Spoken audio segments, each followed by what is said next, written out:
Good afternoon, everybody, and welcome to the regular meeting of Town Council, Monday, July the 7th, in Osoyoos Council Chambers, 2:00 p.m. First item up would be the adoption of minutes from previous meetings, looking at regular open minutes from June the 16th and annual general meeting minutes from June the 16th. Any council input into those minutes? Hearing none, they will be adopted by consensus. No business arising. The next item would be the agenda, introduction of any late items. I don't believe there are any, but I will need the agenda to be adopted with the deletion of Delegation 2. Lauren Sherwood couldn't make it today and has asked to come back at an upcoming meeting. So could I have a motion? Rhodes, McCordoff, all in favor? That agenda has been adopted with the change. Next item up under delegations, the Okanagan Salmon Community Initiative.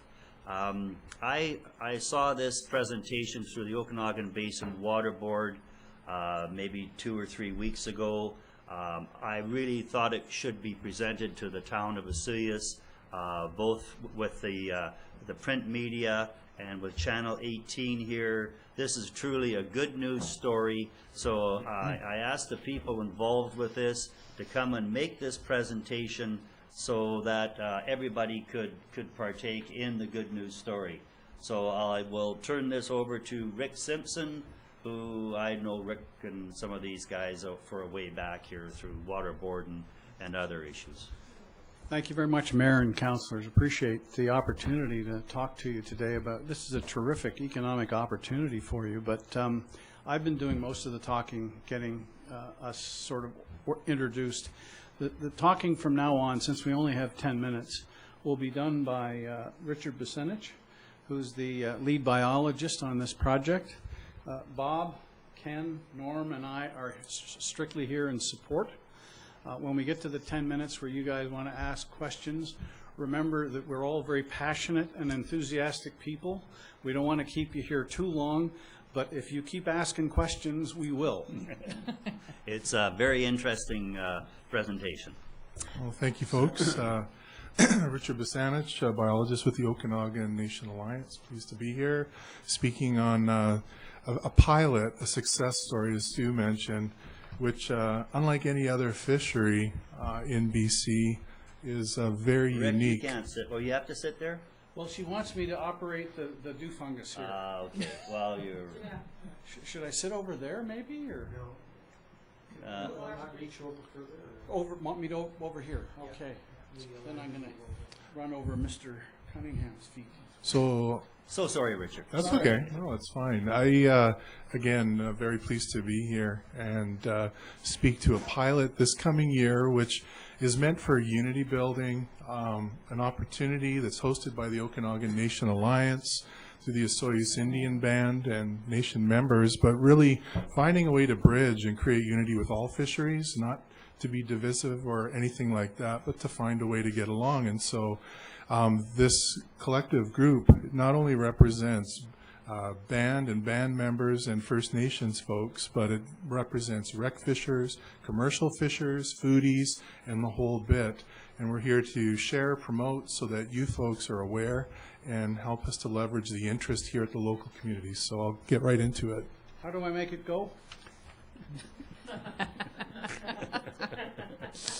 We're experiencing technical difficulties. Page down? Okay, there we go. Yep, got it. So this is very fluid and organic, but our direction right now is to build a resilient, responsible community fishery based on respect, relations, and relevance. Next. We're going to go through this fairly quickly. So our mission is very much aligned with a lot of the user groups in the territory to protect, conserve, enhance the Okanagan salmon and salmon landscape, as well as to enhance and build salmon stewards, educate individuals, family, and community user groups to build, like a community support agriculture system, a local community-based support fisheries that provides meaning to the local folks in terms of food security, access, enjoyment, social benefits, and so forth. Right now, we'd like to add the town of Osoyoos to this hub, and we're growing and growing and growing. And so when this presentation was first formatted about a month ago, these are the number of folks, the parties that were sitting at the table, very much science-driven, but built upon local co-management. That is first and foremost. And so we'd like to add the town of Osoyoos and you folks, as well as gaining more as we go into this recruiting local fishers. We have folks right now, when we get into the model a little bit later, we have great input from folks from Alberta and the U.S., as well as the northern areas of the Okanagan, Kelowna, even Vernon, with minimal participation right here in Osoyoos, and that's why we're here today. And so just an epilogue, this area is actually known as the people of the salmon, with a little bit of information provided from the ONA, which has been, a mission of causing the fish to come back. We know that the folks here have been over here since time immemorial, 15,000 plus years before present. We represent the seven bands, but from a cultural perspective, causing the fish to come back, and the legends associated with that, the stories, the sharing, there's very much a cultural component, and so you see Inkaneep and the Osoyoos Indian Band very much involved in this fisheries. In terms of the values, again, we have developed the best practices for this fishery, rooted on Okanagan principles, but really principles I think we all share. It's called the Tumuk, and translates into ecology. And so for those that are interested, this will be available, and I encourage folks, the public and others, to have a view of the slides. Like the people, the salmon have transitioned, and even though we see good times coming with really good numbers of fish this year, which we're expecting probably 300, maybe up to 400,000, it's looking like this could be the biggest on record or second biggest since 1938. But to put it into context, for those of us that weren't here 100, 200 years ago, our modeling shows that there could have been anywhere between 1 and 6 million fish, salmon, coming back to this area, to all the lakes. So we've got a lot of work to do, and this is a part of the initiative. What makes this very unique is this is one of really 2 viable stocks in the Columbia Basin. And without getting in details, the Okanagan is right now, stands to be the largest producer between Wenatchee and Okanagan. All the sockeye in the Columbia system, again, somewhere, expectedly between 6 and 10 million for the entire Columbia. The Okanagan currently makes up over 85% of all the sockeye in the Columbia Basin, which makes it that much more of a unique situation. And most of the production is coming out of Osoyoos Lake. Our principals, when the fishers are out there and are recruited, we right now currently have a great model where we're hopefully going to get 30 vessels out there, recruiting any 10 boats on any one given day throughout the month of August when the fishery opens up. And fair trade principles apply. Fishing first foremost, and with the model that we're building, we're trying to create equity and wealth amongst all the user groups, from the fisher through to the chef. And there's a lot of the local folks here, Inkaneep, Watermark, and so forth, that you can enjoy some of this fish this coming summer.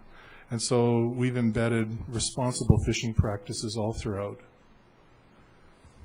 This is just a diagram showing, time and location through the Columbia, going through a gauntlet of U.S. fisheries until they reach Osoyoos. The first sockeye reached Osoyoos Lake on the 20th of June, or the 22nd of June. There's schools of them in the lake right now, and we're anticipating they'll be moving into the river very shortly. So if you can imagine, in comparison to 2012, when there were 50 fishers out there fishing, an economic value that we anticipate just for that wreck fishery alone of somewhere around 150,000.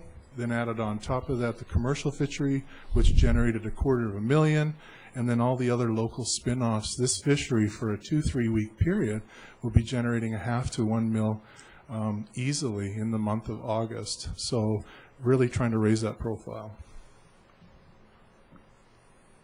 This is just a diagram showing the progression, the quality of fish and the uses of fish throughout the season, where fresh first and foremost in July, moving towards more of a canned and smoked product later on. Some interesting factoids is this is one of the longest distance traveled sockeye, similar to the Chilko or the Yukon. These are very much genetically engineered for warm water, and so scientists like UBC and others are studying the Okanagan sockeye and the genetic makeup of this fish, because these fish are very resilient. Similar to other salmon stocks, they have an upper limit, but very interesting in facing of climate change and warm waters and that sort of thing. This is a very special fish. We often call it a protein bar. They're compact, they're little power bars, 3 pounds each, but very unique in terms of what they will be able to do in the future as stocks face warmer waters. And in terms of distribution, you know, the division between different fisheries and the fires created between Recs, First Nations, commercials, that's what we're not about. We're about showing the opportunity through the Okanagan Nation Alliance, piloting and creating infrastructure. We now have an ice plant, a 5-ton ice plant, that is going to be ice supplied special flaked ice just for seafood. We're creating partnerships with Codfathers, Inconip, reaching out to other businesses to create that synergy, to create that local economic development, and sharing the allocation where you see the transition where we've been working with eco guides, working with local rec fishers, as well as other stakeholders, commercial fishers and so forth, showing some of the catches. And this year is going to be off the charts. So this year alone, we could be looking at anywhere between 30 and 100,000 sockeye potentially harvested just here in Osoyoos Lake. And how that's divvied up, we're working with all user groups to access and hopefully catch those fish. The key message is right now, the reason audience members might want to know, well, why do you want to catch so many fish if you're into recovery? And right now we're doing a lot of work in the river for spawning habitat, and that is the limiting factor. Currently, for the Osoyoos population, if we put more than 170,000 adults on that river, they will spawn on top of each other, and the result will be a higher likelihood of disease and death. And so currently, under what the river currently holds, and we're hoping to improve that, until we're there, we're pretty much limited to the number of adults that we can get on there. And so one of the tools that we use is harvest in the short term. And so we're encouraging Osoyoos, local users, and others to go out there and help us support this initiative.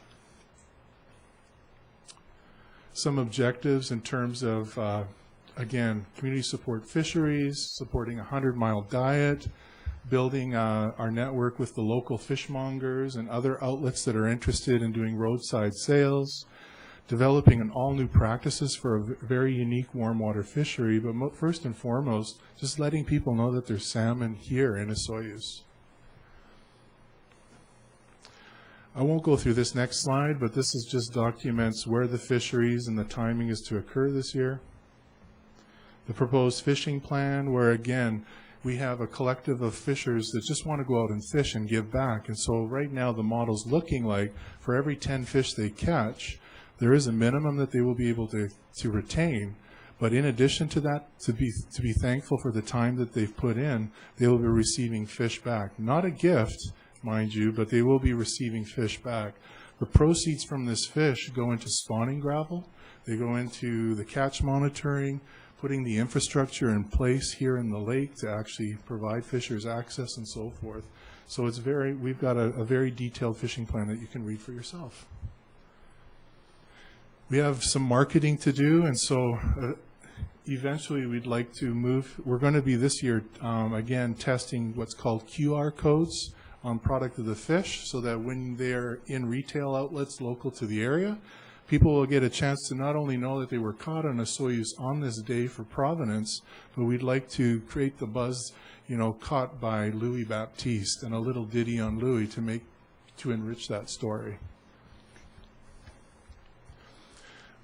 This should have been changed. This was done in June, and now that we're in season, that 2014 will be well above probably very close to where you see the 2012 on the on this chart. And so at that time in June, we were being very conservative because it's transboundary, and we're in a position where we're playing cat and mouse with the folks just south of the border, fish going through U.S. waters into Canada. And so it's common knowledge. We always use conservative precautionary principles. Now that we're in season and we see the fish traveling through the dams, we know that we're expecting something very similar to 2012. And with that, these are just some final slides showing, building bridges, the unity that we're trying to create, and just really want to thank you for your time and open it up to questions. Thank you very much. Thanks, Richard. And sorry, one last word I failed to mention. I've got a cedar plank that was an intertribal trade with the story on the fisheries. There's a logo as well that was done by a local Okanagan member and her story. So I'd just like to share this with you. And that's how the Okanagan view it. They view it as a gift. So I'd just like to thank you guys. And invite you to Great. We can put this into our golf tournament or one of our town prizes somewhere. Yep. So thank you. Thank you very much. And that was easily as good the second time around as it was the first. And I think it's just such a great opportunity to have people that understand it and are at the leading edge of it bring that information to the town so that we can sell it and do some outreach, and you can start achieving some of your goals. So, and Rick Simpson, thanks a lot for bringing the folks. And we'll open that up to questions. Councilor McCordock. Thank you. Now, this may be a stupid question. So none are? Okay, thank you. I just want to know how you know that the first fish was on June the 20th into the lake. Do you have cameras set up in various places, or how does that work? Yeah, through monitoring that we do south of the border with the Colville tribe and agencies south, as well as DFO and the Okanagan Nation Alliance. There's cameras at Zazzle that people can see fish going through to monitor when and how many. And also, we also have biotelemetry arrays, not only small little transmitters in the river, but also larger arrays all throughout the lake that fish that are tagged south of the border, when they travel through, we use those tools for in-season management. So when, in addition to receiving calls that fish are starting to show up on the lake, we know that well in advance from environmental buoys as well as some of the acoustic tools that we're using. So this is cutting state of the art technology that's being used to track these fish. These fish are probably one of the 3 best managed stocks in BC right now. The others largely being Barkley Sound and the Nass. This fishery itself is unparalleled any other in terms of the sustainability practices used to monitor the stock. So that was an excellent question. Thank you. Councillor Rhodes. Thank you. Richard, great presentation, and thank you to everybody that came down today. Yeah. What a support group you got. This is amazing. Yeah. So I got a couple of questions. I'm wondering about where the spawning actually takes place. I'm aware of one that's in Penticton, and I think there's another one being developed there right now. But where else do they actually spawn, and how far north do they go? And I ask those because I don't know, but I get asked all the time about it, and everybody wants to know, well, where are they heading, and that kind of thing. Yeah. And I've also heard really positive news about the Fraser River salmon as well, and the record numbers they're expecting this year as well. And yeah. Excellent. I'll try and address both of those succinctly. The first one's an excellent question. Historically, they were, wherever you see kokanee is where sock have been. The 2 are cousins, and so one goes hand in hand with the other. Historically, these went all the way through to Vernon. So they colonized everywhere through Osoyoos and through Skaha Lake and through Okanagan Lake, using that to nurse the youngs and the teenagers before they go to sea. Mm-hmm. But to spawn, right now, the majority are spawning from VDS3 up to Skaha Dam. And the highest densities of fish are in the Oliver area, the natural sections and so forth. And so and that group is pretty much associated and linked with what's called an Osoyoos aggregate. So they're their own families, similar to people living in Osoyoos. that group, everyone comes together, they spawn and breed at Oliver, but all those families come to Osoyoos to live eventually as young fry. And then, like you said, Penticton, the door has been opened up over the last few years. Fish are getting in there. We have a project this year for the fishway, so we're seeing really good results from our hatchery program. So the majority of fish in Skaha are from the hatchery. In fact, over 99%. The fish that were released near Shingle Creek are coming back to Skaha Lake to spawn, which makes up 10% of the aggregate. So when you get 500,000 fish that are Okanagan bound, 10% of that is from Skaha. The balance is Osoyoos Lake. That's how productive Osoyoos Lake is. It is off the charts. So in terms of the salmon world, like my limited knowledge, there is no lake like Osoyoos Lake in terms of salmon ecology and the productivity. It's off the charts. It bewilders. All the stuff that we learn in university kind of corrects us and humbles us, if you will, to learn that the salmon are there to surprise us. The second question was the Fraser. So it's happening coast-wide. The NAS is seeing 1.5 times the return. Same with the Fraser, Okanagan, Barkley Sound. They're all they're very good warm ocean conditions that we're seeing the benefits from. The one plug that I'll make compared to all these other stocks is all these other stocks cycle very consistently. What's unique about this population is it's a continual driver, meaning biologically they're all 4-year-olds, most of them, and unlike the Fraser, which had a hiccup with Hell's Canyon and started creating that cycle event, we haven't seen a catastrophe yet. So every year when it trends, you'll see good production continually. And we're anticipating cycles in the future, but this is a very productive stock. Great. Thank you. I guess I have a question. When will they go into Okanagan Lake? Or does that have science involved in it, politics involved in it? Yeah. The environment involved in it? What is that? How does that look? Great question. We're nearing the end of we're in year 10 of a 12-year experiment with Skaha, where we've used rigorous science as well as traditional knowledge to develop what we use as adaptive management principles, learn by doing and do it precautionarily. So we've learned a lot from that to know what the key drivers are of the food web, of the fish themselves, and the general environment, to know that we've learned enough from Skaha. Now, whether that's transferable entirely to Okanagan Lake is still a question. So politically, yes, definitely. Environmentally, it's its own bathtub. So we still have a lot to work with, but I anticipate through the ONA and the agencies, we're in a really good direction. And within, I would say, if not in less than a year, probably in the next couple of years, working on those work plans to create that range extension to Okanagan Lake. So, yeah. Councilor Ryan? Yes, thank you. Yes, Richard. Oh, this is, when I read, we all got a copy, an advanced copy of this, and it was really quite exciting, but it's even more so to have you present it. Thank you.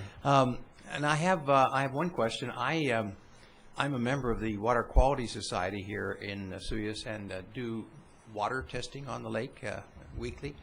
And I'm just wondering if there's anything that we should be doing and should be or not doing that that isn't happening at the moment to enhance this. I found it kind of really comforting that somehow the sockeye have adapted to the higher temperatures, because we're kind of shocked at how high the temperature is, at fairly significant depths in the lake. Yeah. But anything that maybe we should be doing that we aren't, that would enhance the quality of the lake and enhance the fishery? That's a great question.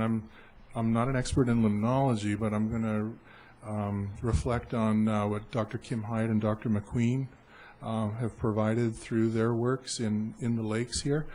And in terms of thresholds and things to be looking at, definitely this oxygen temperature squeeze that happens at specific times of the season, specific years during repeat drought years, is something that agencies are working on through fish water management tools and local users trying to come up with better decision-making tools to look at the the multiple users and so forth, to trying to find a balance there. So continuing with that certainly is at the first and foremost one of the key projects. The second being through the work that we've very comprehensive bioenergetics modeling and food web modeling that we've done, is we've noticed Osoyoos Lake anyways is increasing in time with cyanobacteria. So that's the nugget there is we might at some point really need to look at land use practices and see what, how that's driving this increase in a bacteria that's increasing in time with an environment very conducive for populating those types of bacteria. In which case, the simple language is we could have a major fish kill on our hands, juveniles and adults, not only with the oxygen temperature squeeze, but these biological critters that are natural, they're there, they have a purpose, but when you get too many of them, it's a concern. So something that we've certainly raised and will need to continue raising with your support and keep looking at that. So excellent question. Good, thank you. Great. Well, thank you very much for the presentation. Thank you. We have just a brutal day ahead of us, so this was just like having recess first. Thanks a lot. Rick Simpson, please. Could I make one Absolutely. final appeal to? Sorry.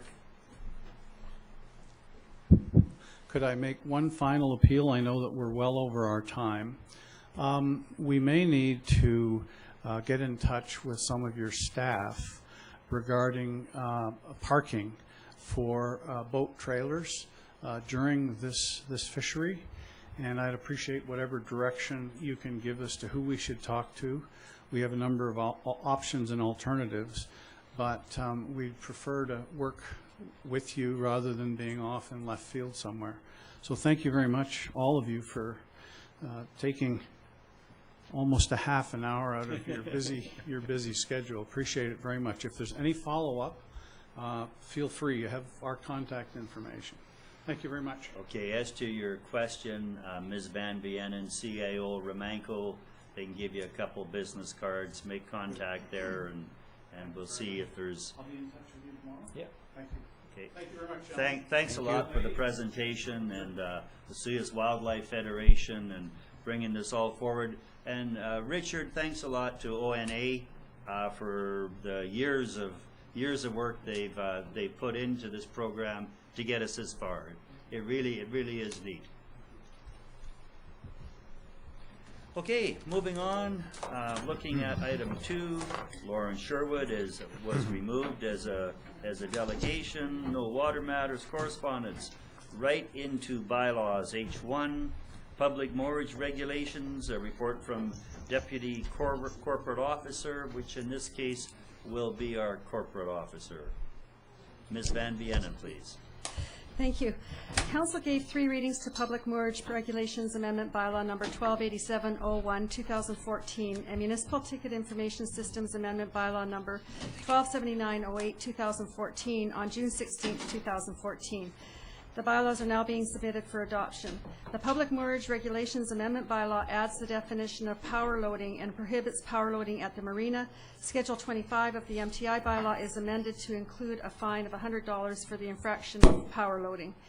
Under implications to the community, the ability to enforce the town's bylaw by way of ticketing, organizationally, staff time for enforcement, budget, there's no impact, significant dates in effect for 2014 summer marina season, sustainability, enforcement of town regulations under Public Moorage Regulation Bylaw number 1287. Options are that Public Moorage Regulation Amendment Bylaw number 128701 2014 and Municipal Ticket Information System Amendment Bylaw number 127908 2014 be adopted, or number 2, that it be returned to staff for further review and changes, or number 3, that it be abandoned, and staff recommend option 1. Thank you very much. Council, please. Councillor Ryan. Thank you, Mr. Mayor. I would so move that we adopt this bylaw. And that seconder. These bylaws. Thank you. Councillor Rhodes is the seconder.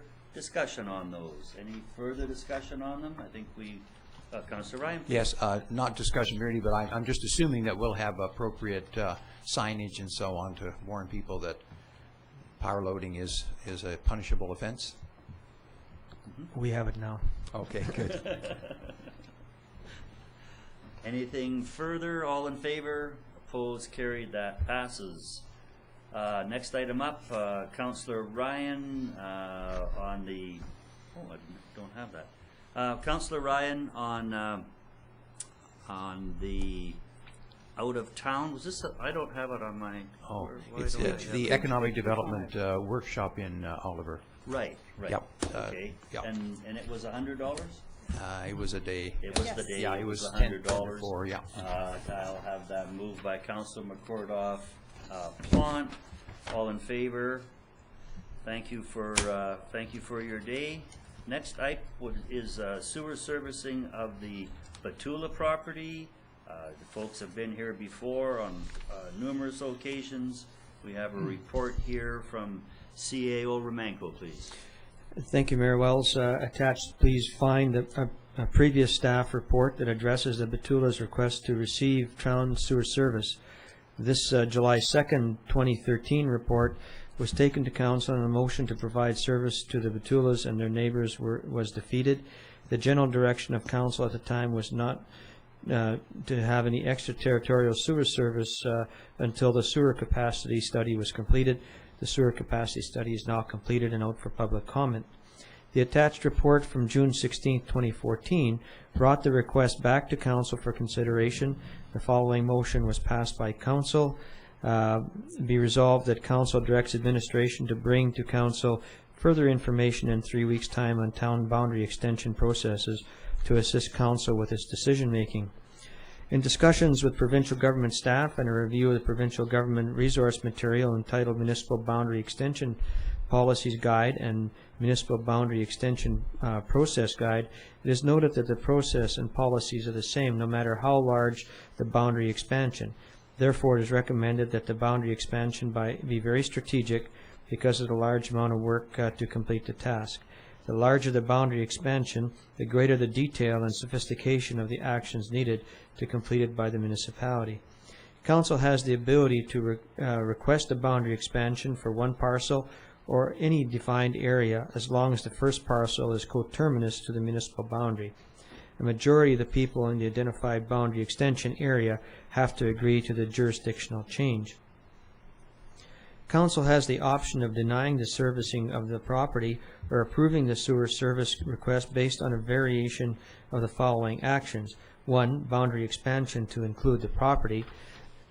2. Establishing a service agreement with the regional district and a service agreement with identified property owners. In terms of implications, the benefit is more focused on individual properties than the community. Organizationally, staff time would be needed to implement the needed administrative processes. In terms of budget, sewer operations budget would benefit from the more users. All costs are paid by the property owners. That's all the installation costs. Significant date, the Butula has been waiting for an answer for their servicing request for several years and would like to have an answer as soon as possible. In terms of sustainability, sustainability is enhanced by having residential sewers linked to an urban system rather than a septic field. We identified 6 options for council. The first being deny the Butula's request for service. Second, delay providing any answer until the public review of the sewer capacity study is completed. Third, deny the Butula's request to enter the town and approve the provision of sewer service to their property based on a sewer service agreement with the regional district and the Butulas, payment of a connection fees, and a capacity charge of $8,000. Number 4, approve the Butula's request for inclusion in the town limits, direct the administration to initiate boundary expansion for the one parcel, and provide services based on the current bylaws once the boundary expansion is completed. And 5, accept the Butula's request for inclusion within the town boundary, service their property based on current fees and charges bylaws, and an $8,000 capacity charge. The capacity charge would be refunded to the Butulas if the property enters the town boundary. The administration is to seek out interest of the remaining properties to 98th Avenue to be included in the town boundaries. The administration recommends option number 5. This option enables the Butulas to proceed with their planning without worry of timing related to the establishment of boundary changes or acceptance of neighbors to enter the town limits. The administration is also seeking a motion to instruct the administration to contact other property owners on 87th Street to 98th Avenue to determine their interest in entering the limits. Once the administration has determined interest of all property owners to enter the town boundaries, the administration will return to seek a motion to expand the town boundaries. Thank you. A lot of information there, CAO Romanko. Council's direction, please. Councilor Rhodes. Thank you, Mr. Mayor. I'd like to make a motion based on the wording in number 5, which I won't repeat because it was just written Okay. momentarily. Councilor Ryan is the seconder. Discussion, please. Maybe, I think could we have that read? Oh, sure, Thanks, absolutely. Councilor Rhodes. I'll do that. The motion would be to accept the Butula's request for inclusion within the town boundary, service their property based on current fees and charges, bylaws, and an $8,000 capacity charge. The capacity charge will be refunded if the Butula's property enters the town boundary. The administration is to seek out the interest of the remaining properties to 98th Avenue to be included in the town boundaries. Okay, thank you. So the subject here has requested to join the town. There's some neighboring properties that we will also ask if they would be interested in joining the town at this time. But we will be providing service to the Butulas as we go forward here, and whether we look at the decision of when and if they join the town boundaries. So all the safeguards are in there. It is pretty straightforward. But when there was 6 in there, I was confused myself which one that we were really talking about. So is there any other Councilor Ryan? Yes, thank you, Mr. Mayor. Yeah, I feel comfortable with this at this point because we took a fairly strict line of saying we wanted to know what our capacity was, and I think we know that now, without a doubt. And so I feel comfortable doing this, and I'm hopeful that not only will they be served, but that there will be some neighbors along the street there who will also wish to participate, and then we can perhaps undertake a boundary expansion to bring them all in. Okay. Anything further? All in favor? Opposed? That is carried. The next item up is the South Okanagan Smilkameen National Park. Just a real brief background there. I was last Thursday. I flew to Vancouver and returned the same day. Met with Minister Pollock, Minister of the Environment. It was a full 1 hour plus meeting, and was there with 5 in the group. And we're looking at National Park, and there's a request that we take a motion forward to the Union of BC Municipalities in September, and there is a very, very short window of opportunity to put the motion forward, basically asking that both the provincial government and the federal government return to the table to forward discussions. At this point, we had sort of the provincial government had walked away, and the group and the committee and the town of Osoyoos and town council would like that dialogue to continue. And the outcome and the answer, that's obviously down the road, but we don't think it's right that we're not having discussions, and this should go forward to fruition, and either it's an absolute yes or an absolute no, but we would like this to continue. So Mr. Romanko, can you put some information to that, please? Yes, so we have within the report the initial motion that was passed by Council on April 2nd, 2012, that requests the province to re-engage in the process. Also attached is the larger motion that is now being asked that the town of Osoyoos take to the UBCM to provide some additional emphasis for getting the provincial government to come back to the table to discuss the national park. So we're looking for a motion from council approving that a motion be taken to UBCM through the town of Osoyoos to bring the national park discussion back between the province and the federal government. Great, thank you. To council, please. Councillor Rhodes. Thank you, Mr. Mayor. I'll make that motion. Okay. And a seconder, please. Councillor Plant. Speaking to the motion. Councillor Rhodes. Well, very short and sweet. I'm really happy that we have this opportunity. I know Mayor Wells gave us a briefing of his trip out there. I'm also quite excited about the results of that as well. I'm a big supporter of re-engaging with this national park process, and I think that, you know, this is not the final answer, but it's certainly a significant step to move forward with that. If we can get, you know, resolution at UBCM, I think we can bump this up to the next step. I'm also hoping that our minister that's involved in this may even want to move this up a little bit faster and make this information even redundant by bringing this back to the table and hopefully moving it forward at a much faster pace than it is right now, which is basically stalled in the mud right now. Thanks, Councillor Rhodes. Councillor Ryan, please. Yes, our council has consistently supported discussions around this to some final conclusion, and I think that you know, that this is the very least that the government can do. And they have come out with a number of studies. They had a raft of announcements recently about speed limits, about different kinds of alcohol selling and enjoyment. So I'm just hoping, too, that this will be something that they'll surprise us with by coming out with very shortly. Okay. Thank you. Hearing nothing further, all in favor? Opposed? That carries. Next up, Osoyoos Elk Senior Society. Request here from Elks Golden Villa. Mr. Remenko, please.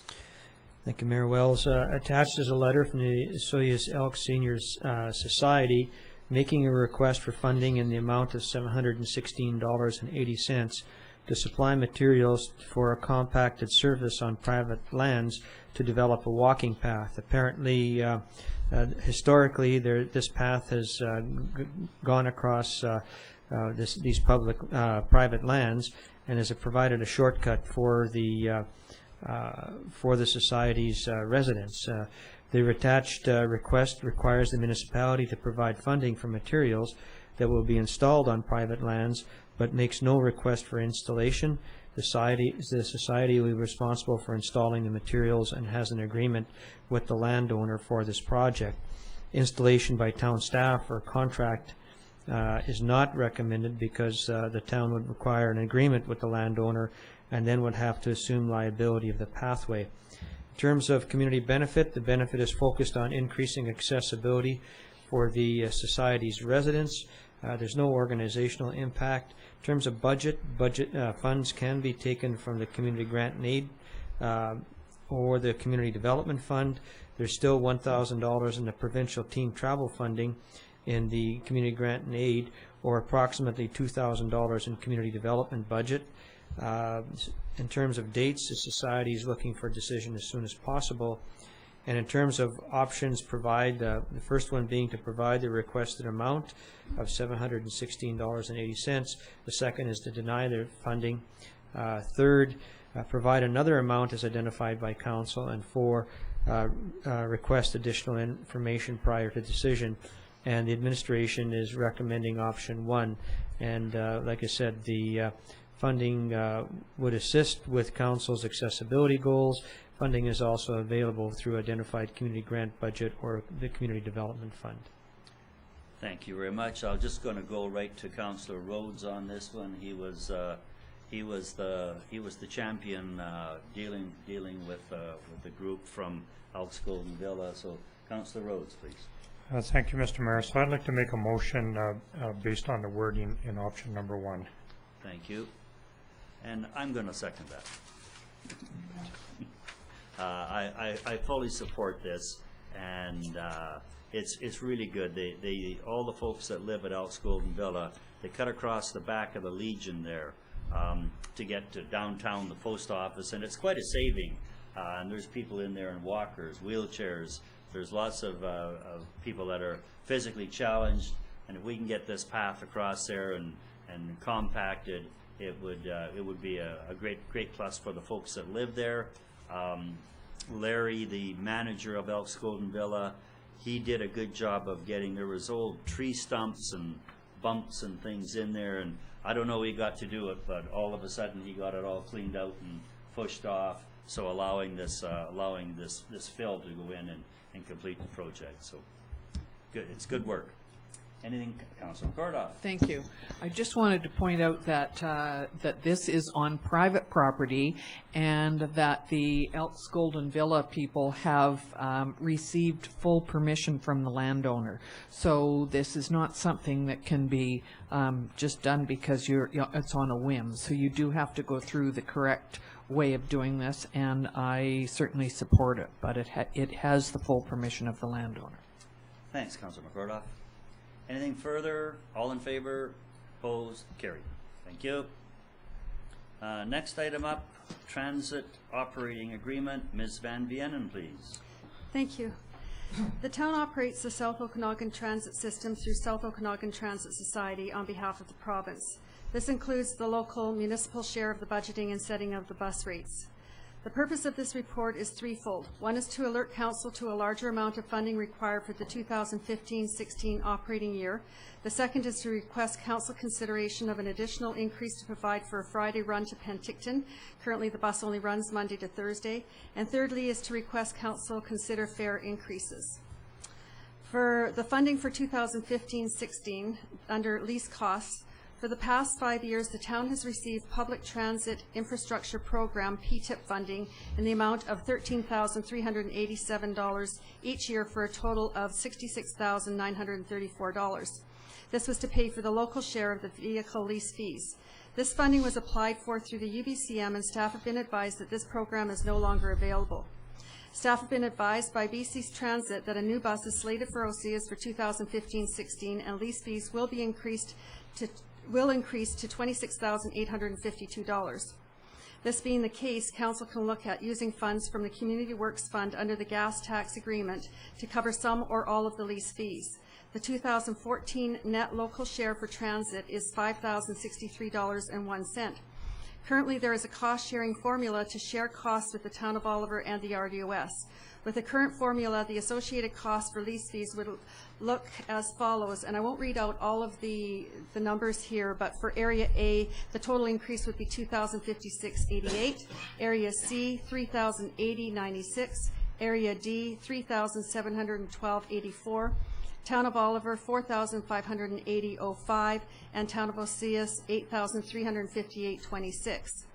These are substantial increases and do not include the increased operating costs. Since the Community Works funds can be used to help offset these lease fees, it does not present a huge pressure on our budget. Under increased service, currently the bus only runs Monday to Thursday, with Mondays as the only trip to Kelowna. BC Transit is working on a 25-year future expansion plan where all factors are being considered. However, the current system already indicates high ridership and the need to include a Friday service. This need was discussed with BC Transit planners, and an estimated net municipal share of the cost to provide this service was estimated to be $6,438.01 per year. If this were approved, the figures would be as follows, and again, there's another table with the estimated additional cost for Area A, $3,492.52, and that's with the increased costs with the lease fees. Area C, $5,231.37. Area D, $6,304.29. Town of Oliver, $7,776.77, and Town of Osoyoos, $14,192.05. Operating costs for 2015-16 are estimated to increase by approximately $3,706.99. In turn, this will increase the other budgets accordingly, with the Osoyoos share being $1,422. If Council wishes to pursue the Friday trips, at the total additional cost of $6,438.01, the province must be advised immediately, as they must include their share in the 2015 budget process no later than September. The Town of Osoyoos share being $2,469.62. Town of Oliver has agreed to the increase for the Friday trips. The RDOS has not responded to the request as to whether or not they were interested in increasing trips to include Fridays. Council direction is being sought for whether to include the Friday trips in the 2015 budget on the assumption that the Town of Oliver and RDOS will assist in funding. It is important to note that even if Council approves this additional service, it is not guaranteed that the province will approve the additional funds in their budget, so this service is not guaranteed until the provincial funding is approved. Under fare increases, Council has the authority to set the rates for the bus fares. There has not been an increase for several years, believed to be 2005-2006. So with the increase in operating costs, now might be the right time to consider. The current rates and corresponding proposed increased rates are as follows, and basically they're raising anywhere from 25 cents to $1 per trip. The proposed increase in fees will generate an estimated $1,800 in additional revenues. If Council is in agreement with this proposed rate increase, the rate increase will be forwarded to BC Transit for 2015. Implications for the community: continued and possibly improved transit service. Monitoring of the operating agreement and service is the organizational impact. Budget increase of approximately $12,300 over 2014. Significant dates: decision on additional Friday service required before the end of July. Sustainability: providing an alternative transportation to citizens and visitors. So I've broken it down into 3 different sections for options, with the first one under increased lease fees.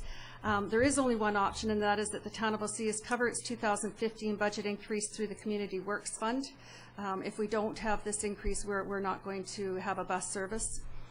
Under increased service, there's 4 options being suggested. That Council support the new Friday trip from Osoyoos to Penticton for the 2015 operating year, and that the Town of Oliver and RDOS be advised of this decision and what their estimated share of the cost will be, and that BC Transit be advised of this request for consideration in the 2015 budget.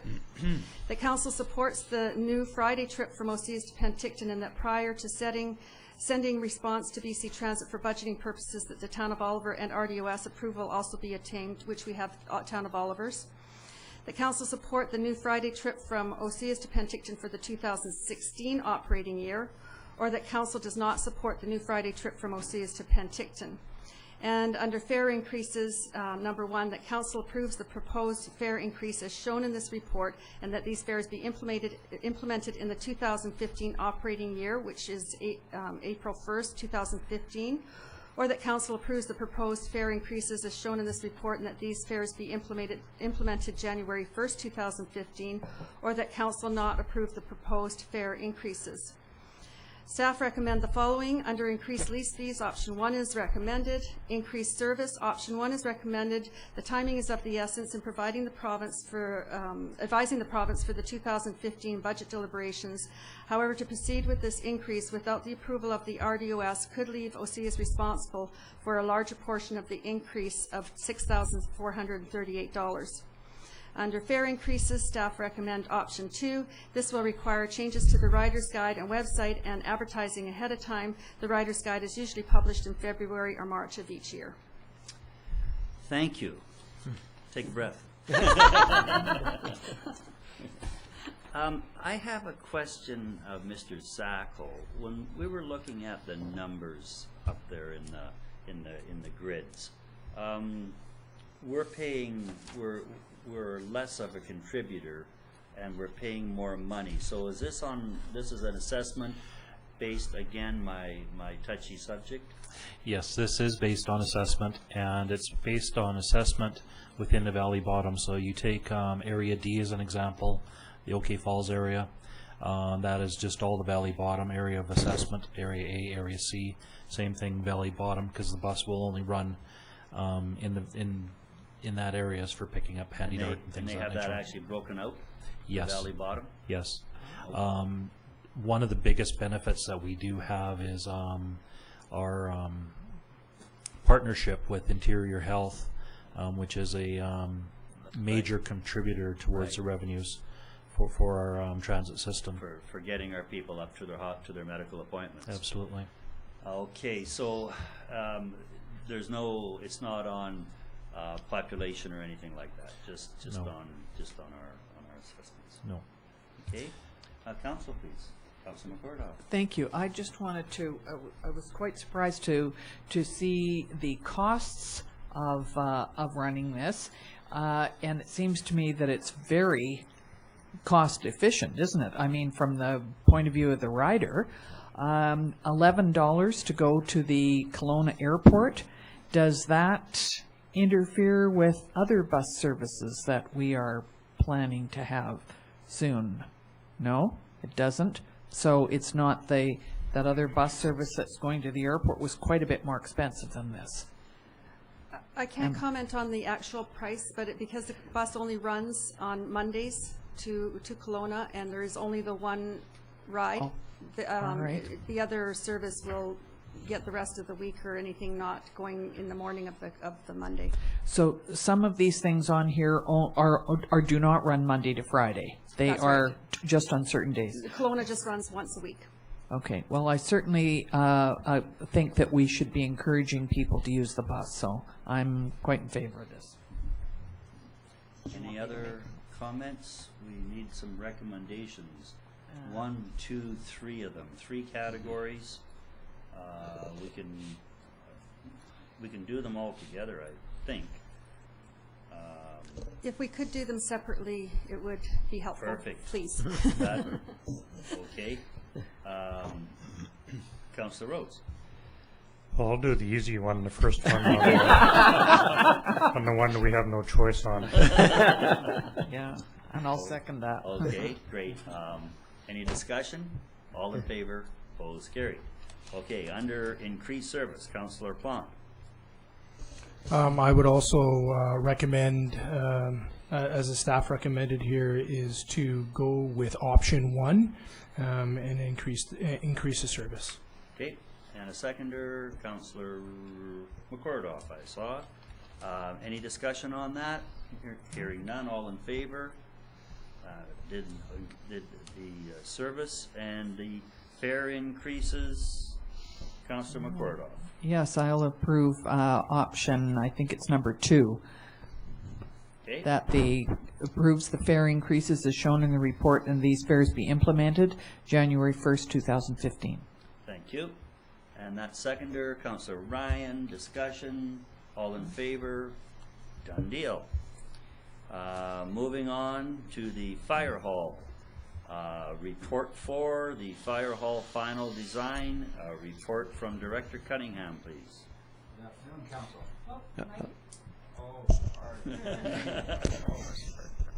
Okay. I'm on. Okay. The purpose of this report is to seek council endorsement of the recently completed fire hall final design as the basis for a borrowing bylaw and providing public information. A companion report also being presented today by Director Zackel includes a proposed borrowing bylaw and options for obtaining community assent. The final design development report received from our architect, Whitmer Abel of KMBR Architects and Planners, can be accessed by a hyperlink in Council's agenda immediately following this report. Our architect was assisted by a team of sub-consultants who provided specialized input on structural, mechanical, electrical, and civil engineering project components and quantity and cost surveying. Input and direction to the consultants was provided through the town's Fire Hall Coordination Committee with administration and fire department representation. Preparation of the final design built on the fire hall pre-design endorsed by council in late 2013. The various fire hall project components were developed to a higher level of detail and cost estimates, upgraded from a Class C level with a probable accuracy of plus or minus 15% to a Class B level accurate to within plus or minus 10% of eventual construction costs.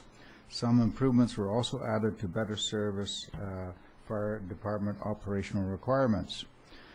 The considerable time spent by Council, the Coordination Committee, and our consultants has resulted in a fire hall design which will provide the following benefits. A modern, strategically located fire hall on 1.8 acres near the intersection of 74th Avenue and Highway 97 to efficiently service our current and future growth needs and those of our regional fire protection and OIB partners.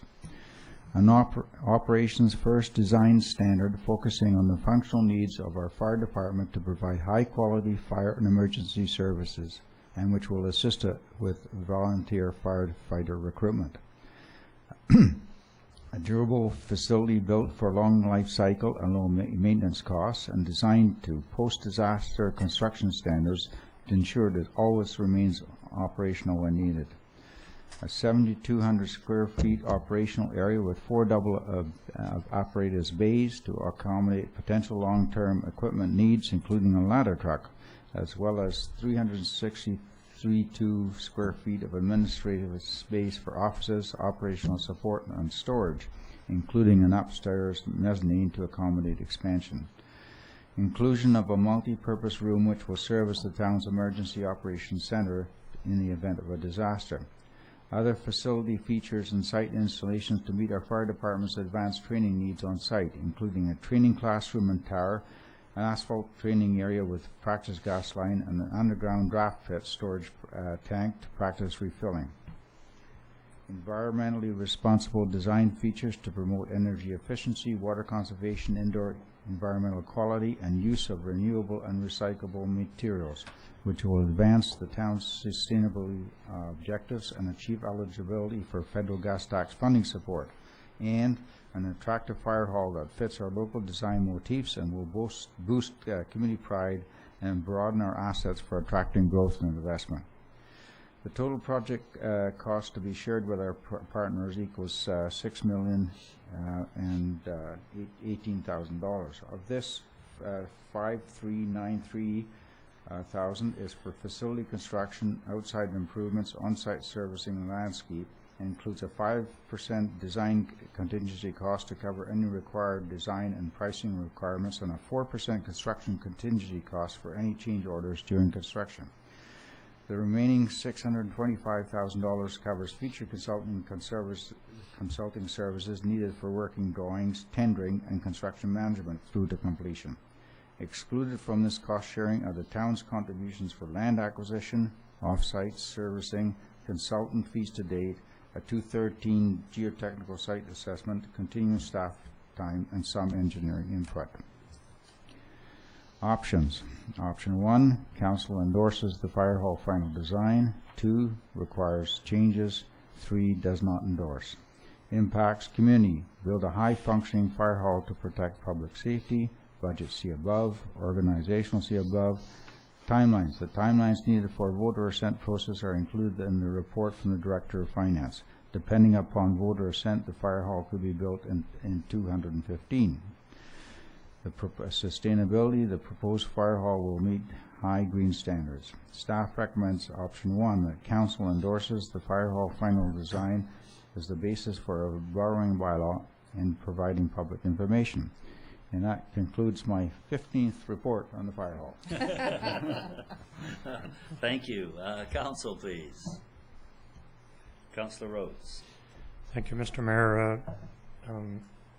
I'd like to make a motion based on a staff recommendation that council endorses the fire hall final design. Thank you. And seconder, Councillor Ryan. Discussion? Councillor Ryan. We have had a lot of reports indeed and a lot of discussion, but I feel very comfortable that we have a design that is going to be effective and efficient and will meet the needs of the community and our firefighters for many years to come. I think it's going to give them a lot of good training facilities right on site, and certainly has some built-in elasticity in terms of its being able to accommodate some additional apparatus. Thank you. Anything further? All in favor? Opposed? Carried unanimously. Next item would be the fire hall agreement with the Osoyoos Indian Band. Are you the lead on that, Yes. Mr. Remenko? CAO Romanko, please. The town provides fire protection services to the Osoyoos Rural Fire Protection District and to the Osoyoos Indian Band. The OIB is currently in a fire operating agreement with the town that enables the town to provide fire services on OIB lands. A separate capital funding agreement for contributing to the capital construction of the new fire hall was presented to the OIB for consideration. The town has secured an agreement with the Osoyoos Rural Fire Protection, and the attached signed agreement with the OIB acknowledges their contribution to the fire hall construction funding. The attached agreement provides council with assurances that all the current partners in the delivery of fire services will be making an assessment-based commitment to the construction and repayment of debt financing. This agreement was drafted by Lidstone and Company under the direction of Jim Zackel, Director of Finance. In terms of implications, the community benefits from having more partners contributing to the capital construction payment of the new fire hall. Organizationally, the time needed to develop and secure the agreement. And in terms of options, 3 options are presented. 1, council approves the fire hall contribution agreement with the OIB and directs the town's signatories to sign the agreement on behalf of the town. 2, council rejects signing the fire hall contribution agreement with the OIB. And 3, council requires additional information, and the administration recommends approval of the agreement. Thank you. Council, please. Councilor McCordoff. Thank you. I would move option 1, that we approve the fire hall contribution agreement with the OIB and that the town signatories sign the agreement on behalf of the town. And seconder, Councilor Plant. Any discussion on that? All in favor? Opposed? Carried? It's a good agreement, and they're moving forward with their share of the contribution for the new fire hall, along with the other rates and services and charges that they pay. The construction bylaw, Director of Financial Services, Mr. Zackel, please. Thank you, Mayor Wells. So before council is the Osoyoos Fire Hall Construction Loan Authorization Bylaw 1306-2014. This bylaw is to establish a loan authorization bylaw to allow the town of Osoyoos to borrow funds to secure financing for the new fire hall construction at 74th Avenue on Lot 1, Plan KAP 92266, PID 028-632-109. A fire hall study was conducted in September of 2007, and a fire department assessment and administrative review was completed in July of 2008, which determined the need for a new fire hall. The location recommended by the town's consultant was on 74th Street, formerly known as the Richter property. The town had contracted SSA Quantity Surveyors Limited to provide the town of Osoyoos with a Class B estimate on the cost of the new proposed fire hall. This cost is $6,018,000 with an estimate accuracy of plus or minus 10%, 18 out of 20 times. GST is not included, however, will be paid on the project and is fully recovered back. For budgetary purposes and borrowing requirements, the cost of constructing the new fire hall is as follows. The Class B estimate of $6,018,000, an allowance for price fluctuation, basically the 10% over of $601,800, bringing it to a total high-end budget of $6,619,800. The town has secured funding from the UBCM for gas tax funding in the amount of $407,143. The town provides fire protection services to the Osoyoos Rural Fire Protection District and to the Osoyoos Indian Band. The town has secured an agreement with the Osoyoos Rural Fire Protection District to contribute to the new fire hall, and the Osoyoos Rural Fire Protection District is putting $250,000 up front. The town has also received approval from the Osoyoos Indian Band for their contribution to the fire hall, and as we just saw, council just approved that fire protection agreement. The maximum borrowing for this project is construction including contingencies, $6,619,800, less our UBCM gas tax grant of $407,143, and less the Osoyoos Rural Fire Protection District's upfront contribution of $250,000, brings a total borrowing of $5,962,657.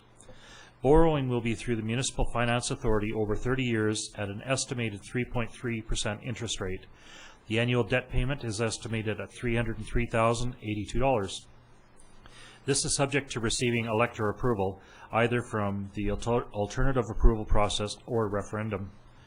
The debt payments will be recovered through taxation through the Town of Osoyoos, the Osoyoos Rural Fire Protection District, and the Osoyoos Indian Band. The cost sharing formula is based on assessed values, and estimated mill rate based on the 2014 assessed values, Class 1 residential, is 0.2748 per thousand of assessed value for improvements for town's taxpayers. So implications for the community: providing a facility that is planned to house the fire department over the next 50 years, allowing the fire department the ability to house more up-to-date firefighting equipment. Organizational, administration work to follow through with the process. Budget: the project is in our 5-year financial plan. The budget would be amended to reflect the Class B estimate with the contingency factor. Significant dates: bylaw must be given first, second, and third readings before the bylaw can be forwarded to the Inspector of Municipalities for approval. Once approval is received from the Inspector of Municipalities, elector approval is required either through the alternative approval process or by referendum. If elector approval is obtained, Council may adopt the bylaw at that time. Sustainability ensures funding secured for the construction of the new fire hall. And the options before Council is to give the Osoyoos Fire Hall Construction Loan Authorization Bylaw 1306-2014 first 3 readings and send off to the Inspector of Municipalities for their approval. And option 2, to delay first 3 readings and make amendments to Bylaw 1306. So before Council is option number 1. Thank you, Director Zackel. Council, please. Councillor Rhodes. Thank you, Mr. Mayor. I'd like to make a motion based on the wording in option number 1 to give the Osoyoos Fire Hall Construction Loan Authorization Bylaw 1306, 2014 first 3 readings and send off to the Inspector of Municipalities for their approval. Seconder, please. Councillor McCordoff. Any further discussion? Hearing none, all in favor? Opposed? That carries unanimously. Following along with the fire hall, the borrowing public assent information. Director Zackel, please. It'll be our CAO. Sorry, CAO Romanko, please. Thank you, Mayor Wells. On April 15, 2014, Council passed a motion that confirms that voter assent on construction of the fire hall building will be sought through a referendum process to be scheduled for 2014, following the long weekend in May and no later than June 30th. The attached reports from March 3rd and March 17th, 2014, were the administration's plan to implement the referendum schedule if all conditions were in place to facilitate the process. Since the March 17th meeting, operational designs and costing were completed to a Class B estimate, and funding agreements have been established with the Osoyoos Rural Fire Protection District and the Osoyoos Indian Band. This report is being generated to provide Council with a further update on the options and timeframes to seek public assent for the fire hall borrowing. At today's regular meeting, Council was presented the opportunity to consider approving the budget amount for the new fire hall and passed first 3 readings of the borrowing bylaw, enabling the borrowing bylaw to go to province for review. This report is being generated under the assumption that Council approves this budget amount and the borrowing bylaw. The administration is working from an aggressive time frame that the provincial approvals will be provided within 30 days. The latest time frame provided from the province was 6 to 8 weeks for approval. This was due to some new staffing that apparently has to look at this at the bylaw. The province has been given information that the borrowing bylaw will be coming forth from the town. So, just looking at the kind of the time delays to get everything in place caused us to miss the initial time frame that was put into place with the April 15th motion. So now we're bringing back to Council for information, timelines and options to consider to moving for the public assent. So these are presented in no particular order. Option 1, which is the referendum. Council needs to rescind the motion from April 15th Based on a 30-day provincial review and Council's meeting schedule, special meetings aside, Council could set the referendum question on August 18th. Council must then provide 80 days prior to the referendum, which would bring the date to approximately November 8th, 2014. Logistically, the referendum needs to be included in the municipal election process.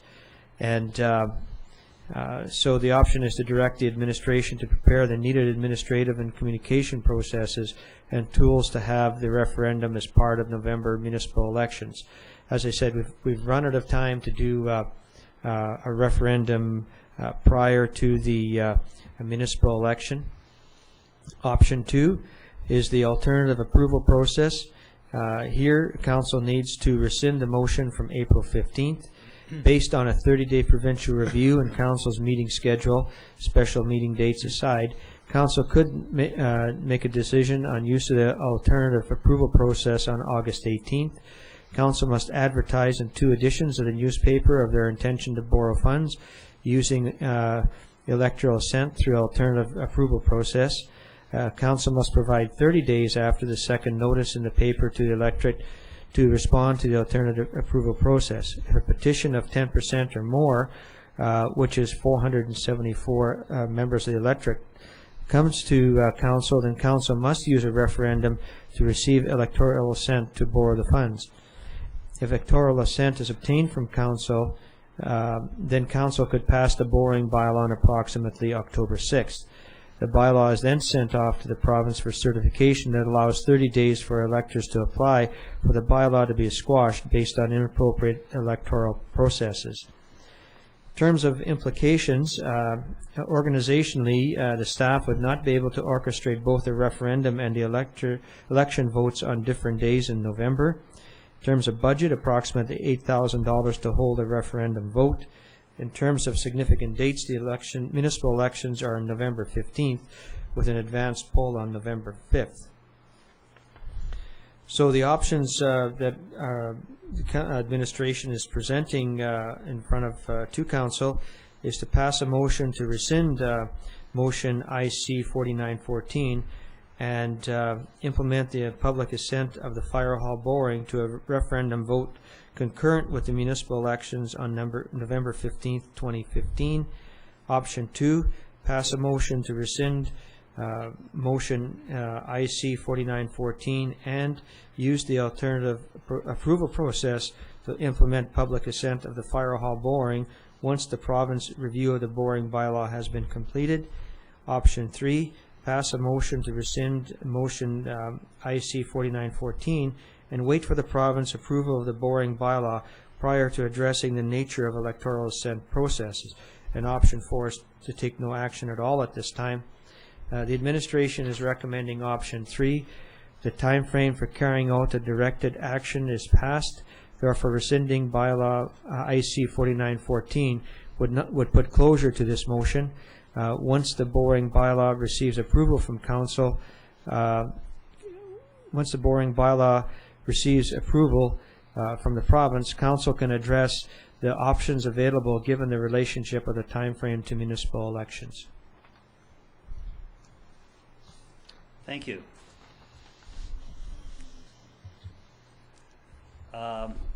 So do we have any updates on, there was the estimate before of 6 to 8 weeks for approval. Do we have any fresh dates that were, it is summertime. I think Victoria shuts down in the summertime. Do we have any information relating to that?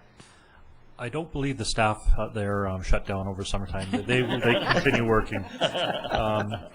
And we have, it was back in, I believe it was the beginning of June where Jeanette had sent off our tentative information to the Inspector of Municipalities to give them a heads up, this is coming, this is what the bylaw looks like. And they said, thank you very much. Once you give first 3 readings to the bylaw, make sure that you've got all your documents in place and get them off to us right away.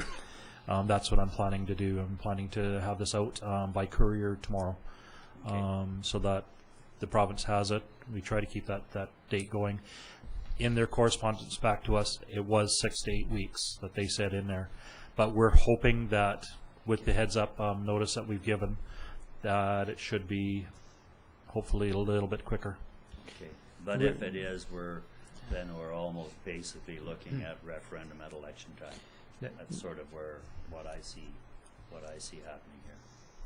Well, that's council's direction. It's either referendum or alternative approval process, and whatever council makes decision is their choice. So, and the recommendation was 3, approval of the borrowing bylaw, and we'll wait to see when we get that answer back and make the decision at that time.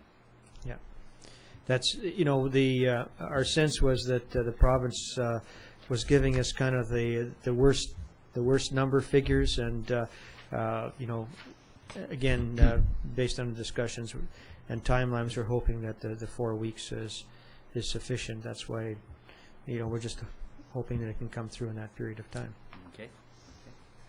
Councillor Rhodes. Thank you, Mr. Mayor.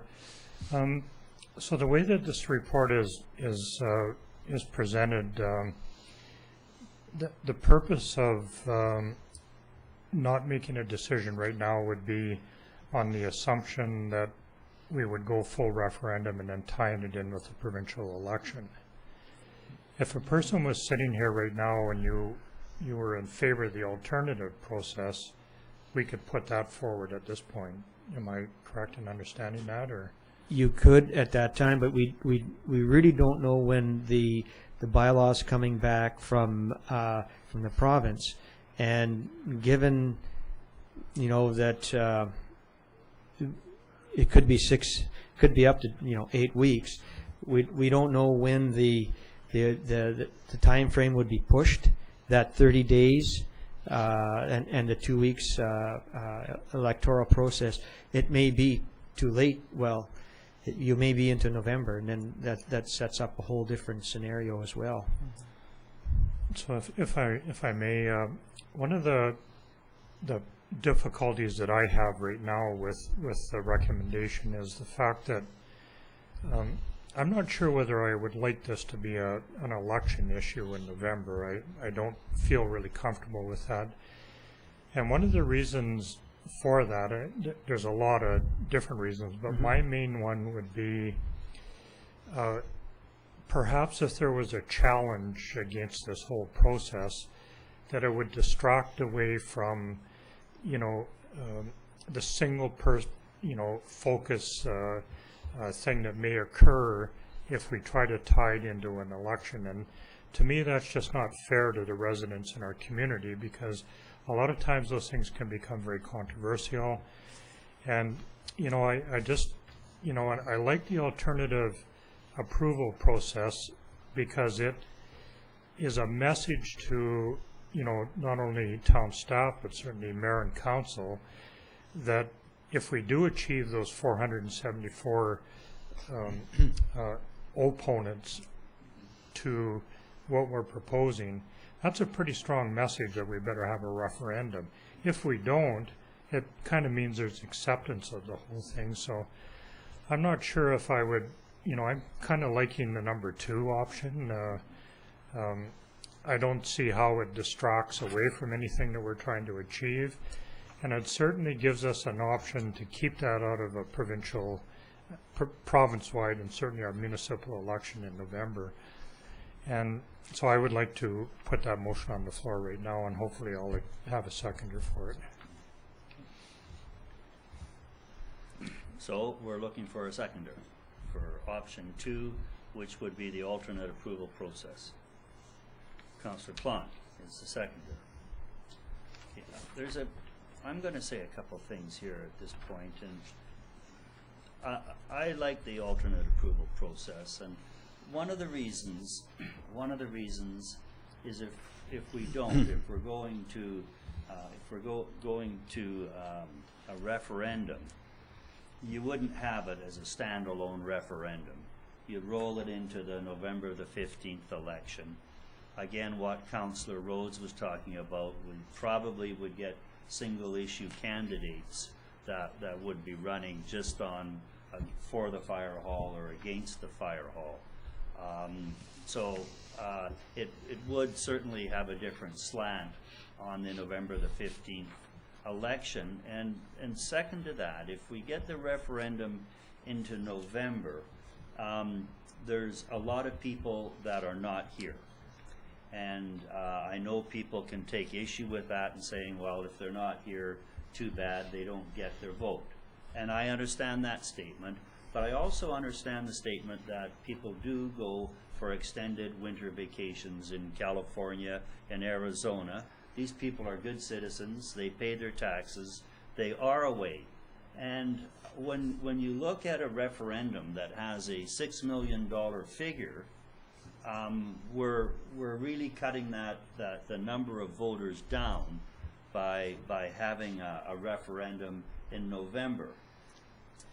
The second part of this statement as to timing has to do with the alternate approval process.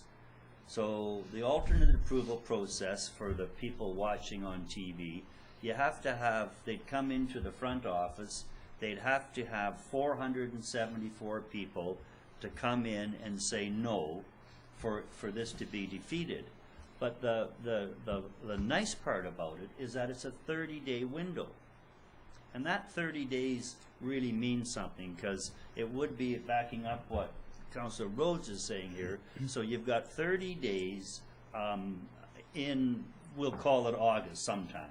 It could happen in maybe mid-August, looking at how the provincial government treats our application. But then you've got 30 days for people, if they want to come in and say no, the people have got 30 days. So it's a lot wider window for people to have that opportunity to vote. So you're sort of in a bit of a conundrum decision-making process here. So I just wanted to put that out there so people can attempt to start understanding it. Councillor McCordock. Yes, thank you. I'm not sure that I'm looking at it slightly differently. To me, motion number 3 says that we have to wait for the province to approve the borrowing bylaw before we then decide and set a date for either the referendum or the alternate approval process. And I just think that we're putting the cart before the horse if we say that we want to do the alternative approval process now, because we may have 6 weeks or 8 weeks before, and then we need to look at the time frame and figure out, are we going to do that before the election or after the election or combined with it? Either one. And my assumption is, with this recommendation of number 3, is that we don't have any idea how long the province is going to take for this, and therefore we should wait until we get that back before we make the next decision. That's just my thinking on it. So you're thinking wait for it to come back from the ministry, and then see what kind of a time frame we have. And I'm certainly in favor of the alternate approval. I think that makes sense, but I don't think we can set that up right yet because we don't know when we're going to get the bylaw back. Am I correct in that?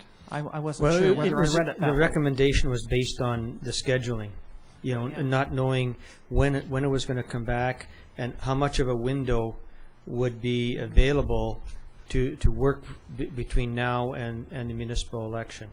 And that's not to say, council may make a decision not even to put it to referendum at the municipal election. There's nothing forcing council in that direction. But again, it was a conservative recommendation based on not knowing what the scheduling window was. Yeah. And so we have the motion on the floor going for the alternate approval, making the application to the ministry and going for approval. Ms. Van Vienem, please. I think maybe to clear up the confusion, I think what, and the way I read it, and I could be wrong, sorry, but if council gives approval to go for the alternate approval process right now, once we get the approval from the inspector, we have to advertise in 2 consecutive issues of the local newspaper first, before that 30 days starts. Okay, so that would put you ahead of time rather than waiting for another council meeting to occur. Okay. And then putting you even further behind. So I think that, if I'm not mistaken, that's how I'm reading the motion that's on the floor right now, is that you are then giving staff the direction to go ahead and do that advertising and start the process. Oh, I see. So we Okay. can put the process in there without getting approval. Well, We can put the ads in. no, you can't. Basically, you're giving staff the direction that once approval is received, staff would start the advertising in the 30-day without a period. meeting. Yeah. Okay, so it could be. It would save you 2 weeks. 2 weeks. Yeah, and I guess that's part of my report is in the brackets were special meetings aside. I see. I You see. know, as, you know, my thought was that, and Jeanette is right, my thought was as soon as we got notification back, we could go to council and set up a special meeting and make the decision. But there's nothing stopping council now from providing us that direction, so Right. that when we get it back, you know, we're in a go mode. Yeah. You know, the ads are ready. You know, we can do the ads next week type of thing, and they can be sitting waiting for the approval. Okay, Councillor Ryan, you had a hand. Yes. Well, I don't see, I certainly felt that the recommendation to wait until we get it back made sense. On the other hand, I have decided, I think that the alternative approval is under the circumstances is an important way to ask for our electors to decide on this. Yeah, I guess I was going to speak against it, but I think that nothing can be lost. It's just that we may we would hope that they would come quickly and get do it within that 30 days. But if they don't and we run into problems, then we might have some logistic difficulties. But I suppose we could rescind that motion as well and decide on something else. Well, if it gets if it gets later than what they're looking at, and gee, I don't want to disagree with Director Zackel, but I think I've seen some real delays with the provincial government in the month of August. That I sort of get the feeling that sometimes we're in France when the country shuts down for the month of August. So, that could happen, and I understand that. And I understand where we are, but I also am in favor of the alternate approval. So I would support that. And if we go down the road and it's a long, if we have to wait a long time for the ministry, then we'll have to deal with that and close it out differently. But I just like the people to have that opportunity, and we've got a ton of work to do with getting the information out to the people, and it's going to be very difficult to get that information out there because the Osoyoos Rural Fire Protection District, they don't vote. They're committee votes, so they have an executive. So all the rural folks have already said yes. The Osoyoos Indian Band has already said yes. So now we have the town of Osoyoos only that's going to go to go to the alternate approval and go to that, and it's a different assessment based on your tax. The numbers are there for you to bring forth with a minor bit of work on what the average assessment looks like, but we sure have to get that information out there. And now that this has hit the media and Channel 18, we're going to get asked this tomorrow morning. So I think that we got that information from Director Zackel recently, and it had what the average improvement was for the town of Osoyoos, and you can correlate that very quickly into the approximation of what the fire hall is going to cost you in taxes, and that's what everybody wants to know. More than anything else, how much? And so that's out there right now. I think we're going to be busy getting just the briefest of information out there. Now that the cat is out of the bag, as we look forward at direction. So we're back to the motion on the floor, which was the first part is easy, motion to rescind. So maybe we should have that, Ms. Van Vienen, can you read that for us? Moved by Councillor Rhodes and seconded by Councillor Plant, resolved that Council rescind motion IC 4914 and use the alternate approval process to implement the public assent of the fire hall borrowing once the provincial review of the borrowing bylaw has been completed. Okay, I'm just looking at that last part, once it's been completed. Once we've received the approval of the inspector. Okay. Okay. Maybe that should be to action the alternative, providing us direction to action the alternative approval process. Okay. Okay. Implement the public consent of the fire hall borrowing. Two motions.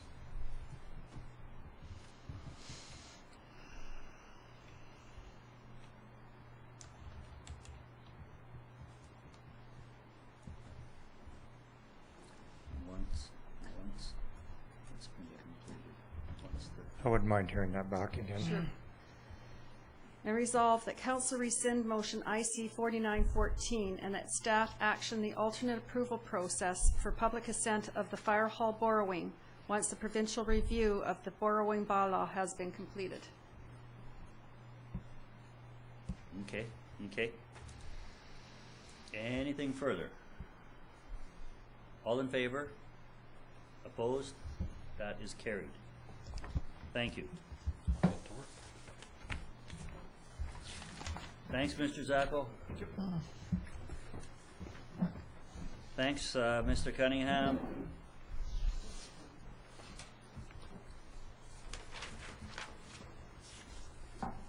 Okay, into reports.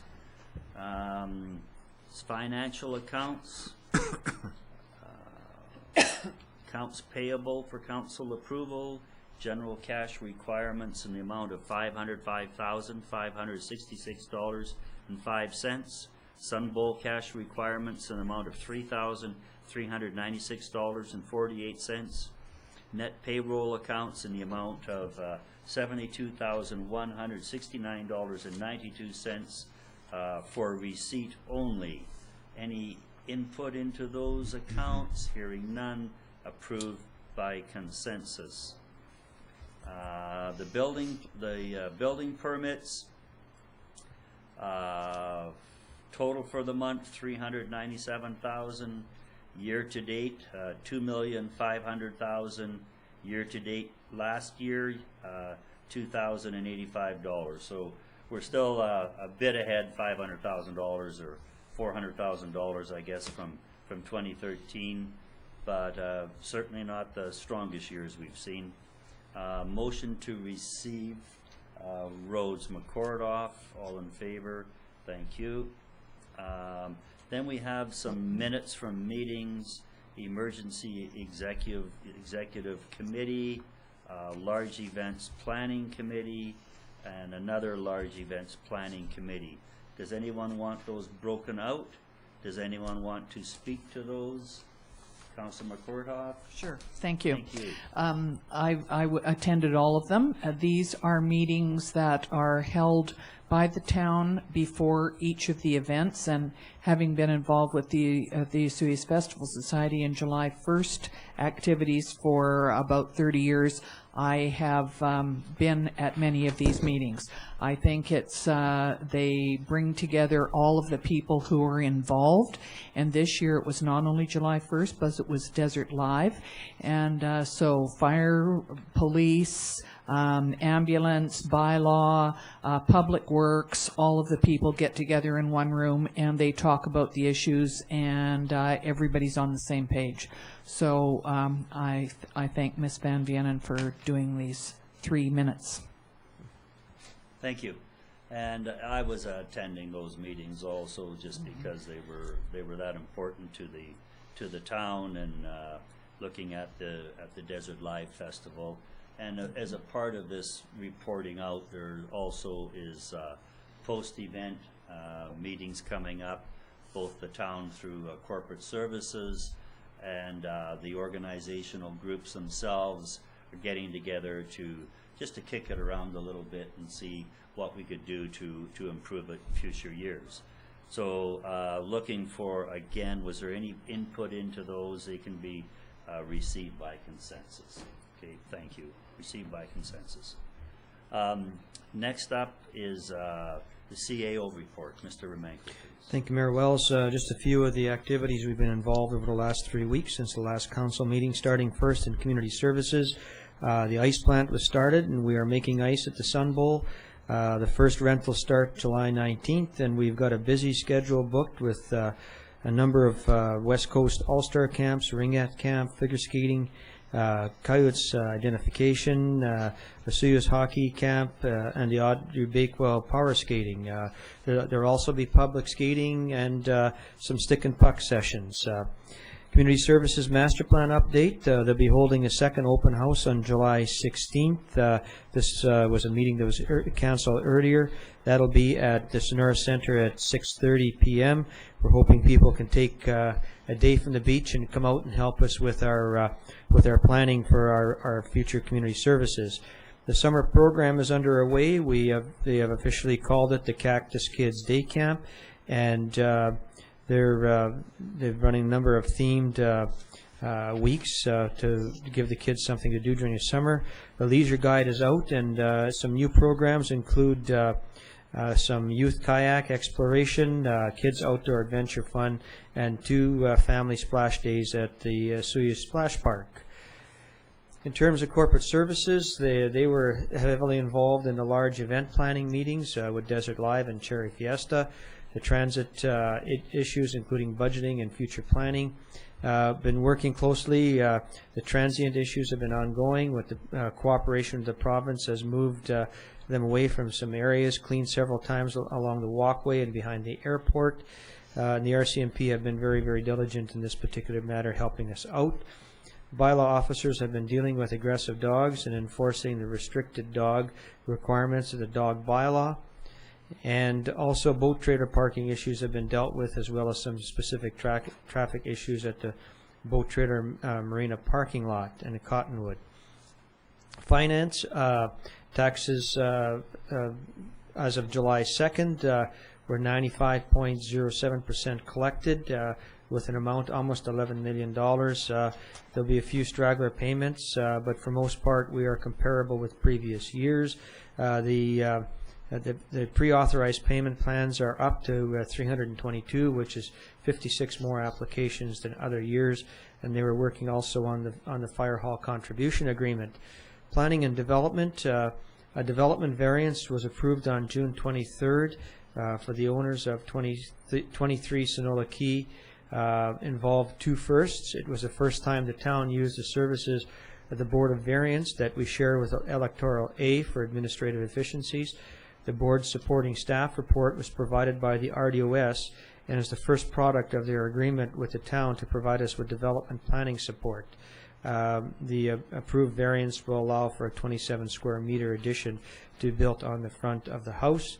Public Works was very busy with all the special events, activity support, regular maintenance, and also the storm sewer project continues on Highway 3 near Lakeshore Drive, and I see they did some paving on the weekend, and they will also be, I think the directional drilling was done as well, and they'll be, I see they've cut the cement, so they'll be working on the catchment basin for the water in front of Mutts on Main. And the mayor and I are looking at each other because we get a lot of comments. Myself also inputted into the draft community services plan, dealt with some MMBC issues at the landfill, also some landfill general complaints, dealt also with marina operation issues, and met with the OIB Council to review the fire hall project, and completed a number of council reports. So that's my report for this session. Thanks, CEO Romanko. Heading into councillor reports, they will be Plant, McCordoff, Rhodes, and Ryan. Take it away, please. All right, thank you, Stu. Thank you, Mayor Wells. Appreciate it. It's been a busy time, obviously, with lots of different events. Canada Day was one of those jam-packed days, great weather. Just wanted to say thank you to all the volunteers. Obviously, that's an event that cannot be run without the volunteers that we had, and that would include Desert Live and the days of music that we had. We had Mayor Wells security out there, I noticed a couple of times. So it was just great to see the people getting involved as volunteers. So congratulations to them all. I don't have much to say. I just, I was coming back from Kelowna this morning, fairly early this morning, and listening to CBC and listening to, again, an unfortunate accident in Vernon where, you know, a young boy just got taken off life support after getting hit by a boat. Again, we're getting into that season where we're all on the lake, we're enjoying our time, but please, safety-wise, let's just look out for one another out there and, you know, play within the rules. It's a great lake. We appreciate those that come here and use our lake, and we're here, living here. I know for myself because of that lake. So I just want to make sure that we're all playing safe out there, and just having to take this young boy off life support today or yesterday was it's hard to hear, and especially having two of my own kids, knowing that we play a lot in that lake. Let's just play safe, and that's the end for me. Thank you. Great. Thanks for that report, and good words of caution for everybody. Councilor McCord. Yes, thank you.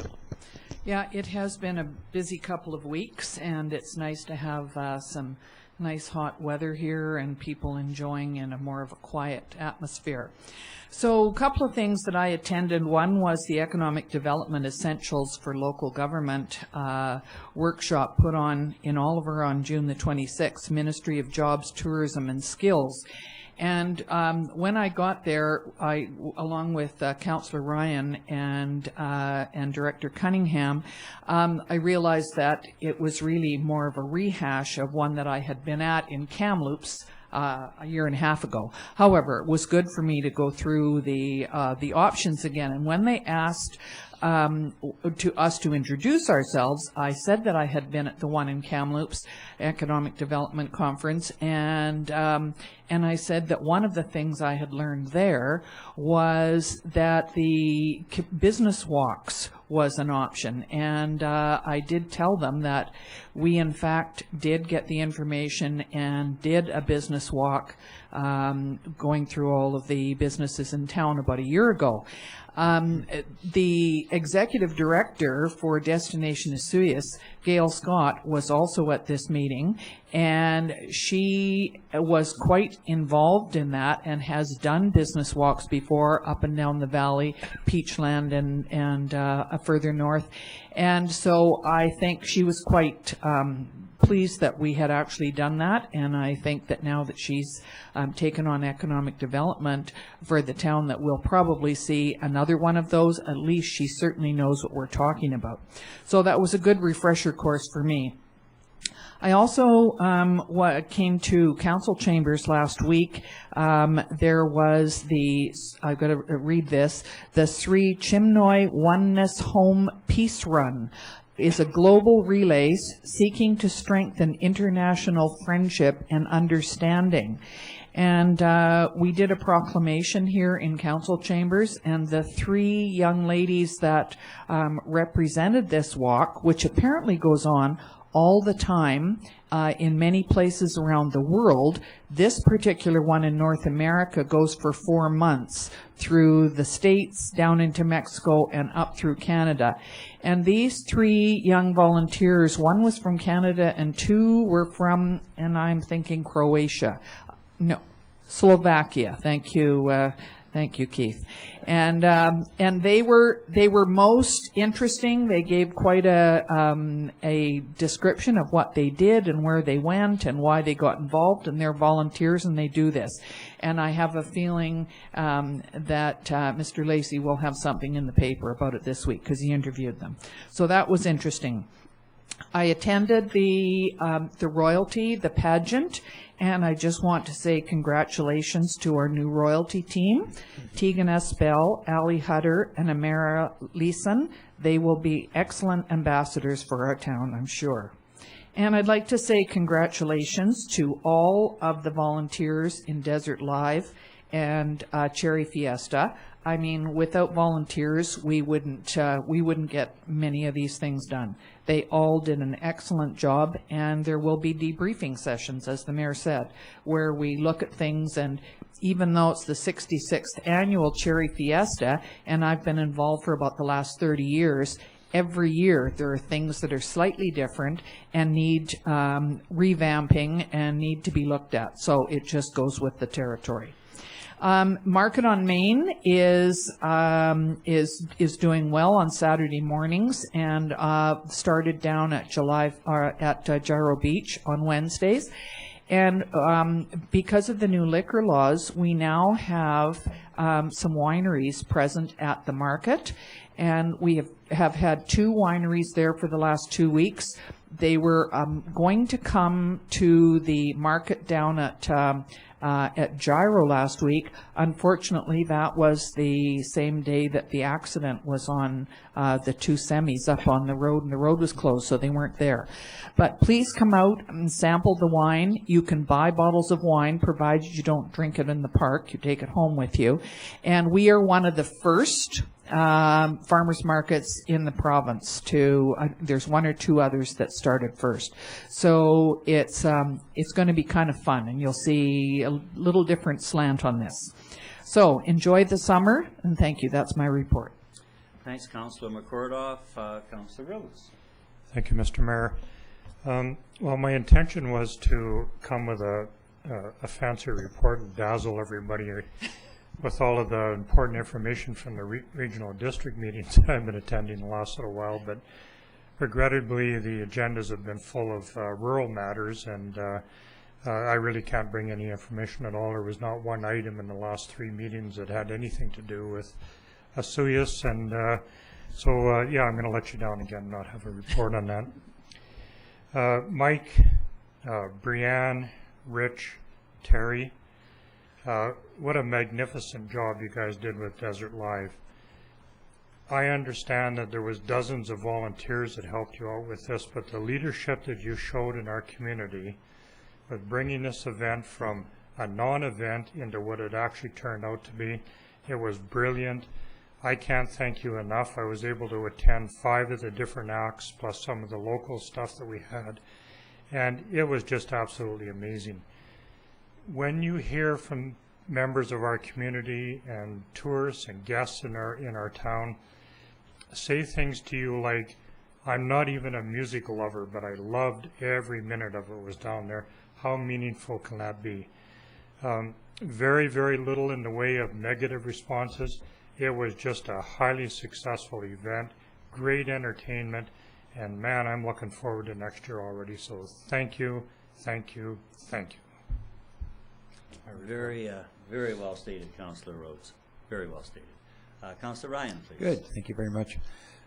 The Community Foundation of the South Okanagan Similkameen, which made a presentation to Council a couple of months ago, is offering a program here in Osoyoos this Wednesday, and on July the 9th. And it's in the morning from 10 to 11 at the Senior Center. And it's the title is Benefits of Giving Seminar, and they are trying to have an advisory committee here in Osoyoos, and so this is an opportunity to hear from a lawyer, an accountant, and insurance professionals about how you can make gifts to your charity of your choice, or to the Community Foundation, which is really kind of an umbrella for a great number of charities in this area, including our own community. So certainly commend that to you if you would like to take that in, and they're offering light refreshments of coffee and muffins as well. So Wednesday morning at 10 at the Senior Center. I was able to go to the Destination Osoyoos annual meeting last week, and that was the first meeting since they have been restructured and also since they've taken on economic development on behalf of the town of Osoyoos and have a new managing director. So it was a good meeting, and many of the same people returned as board members. There was one new addition, but they had, as Councillor Rose was saying, some of the people from DO had a great hand in the Desert Live Festival and did a super job on that. So they're marketing our community, marketing our events, and if you have events, they always want to know about it. The economic development workshop was also very interesting, and it was nice to have some of the things that we had done. And I participated in that walkabout last year, and to have that sort of reinforced as an excellent way of keeping in touch. In fact, I was so motivated that I came back, and a couple of days later I dropped in on one of the new businesses in town and congratulated them and introduced myself and wished them well. So, and I think something that I will do even more of. Sometimes, you know, you're hurrying back and forth and you just pass by all these stores, and so I got inside. Also was invited by Cairo Radio to do a summer recording session talking about what is happening in terms of town infrastructure and all the things that the town has been trying to do for our visitors. So I won't spoil the surprise of telling you what I said. I'll just let you listen to 106.5 FM. But that was good. And of course, I was able to enjoy as well the Desert Live Festival and the Cherry Fiesta. Never saw so many people at the Cherry Fiesta parade or the fireworks. They were just excellent. But as has been said previously, of course, volunteers make all this happen. And so congratulations and thanks to all of those that did. Thanks, Councillor Ryan. I'll just touch on a few high points here. I thought I was going to get to talk about the fireworks because no one had got the fireworks down, but Councillor Ryan had to get the fireworks in. So, thanks a lot to Frank Zanfleet and that fireworks committee of Eda May and Netstar, and they did a fine job of both collecting the money. And I understand, as normal, there was a little hitch on getting the product here on time. Last year it was the floods, and this year it was just a short shipment that got everyone a little bit excited. But it sure came out one of the better ones I've seen, but then again, I think I say that every year. Yeah, it's been, that month of June just gets so busy for anyone that's elected because it's shutdown season or take a break season for so many organizations. So after attending the royalty and graduation was that's just a very, very special night. Any and every year is really a neat opportunity to see the youth of our community as they leave school, and for some of them leave our town. So royalty was wonderful. Graduation was great. I believe I did 4 AGMs, annual general meetings, the town, Destination Osoyoos, the Water Board, and Southern Interior Development Initiative Trust. Those are all full-day meetings, and they just take a lot of time. Did go down to have a one-day visit with the Provincial Minister of the Environment, Mary Pollock, and had a good meeting with her on national park talks and discussions. Some of the folks that were here earlier with the Salmon Initiative, they're part of the Osoyoos Wildlife Federation, and they put through a privately owned lake up towards Bridesville, they put on a Access Awareness Fishing Day that was just absolutely fantastic. And the lake is owned by people. Well, one of the couple is employed in town here, and the gent works out of town. But what a beautiful setting! And they were, honestly, there was trout like this that the people were catching, the people that had accessibility issues. So that was really a wonderful day, and again, thanks to the people that put that together for the people that have challenges with accessibility. and it's going to be busy now. We've got our taxes all collected, and that takes a lot of pressure off the front office. So we're getting into, hopefully we're going to start getting into a bit of a summer swing, and I'm not feeling it yet, but I certainly am looking forward to when it does happen. So have a good day, folks, and we're looking for a motion to adjourn from Councillor Rhodes, Plant. All in favor? We're adjourned. Be safe out there. Thank you.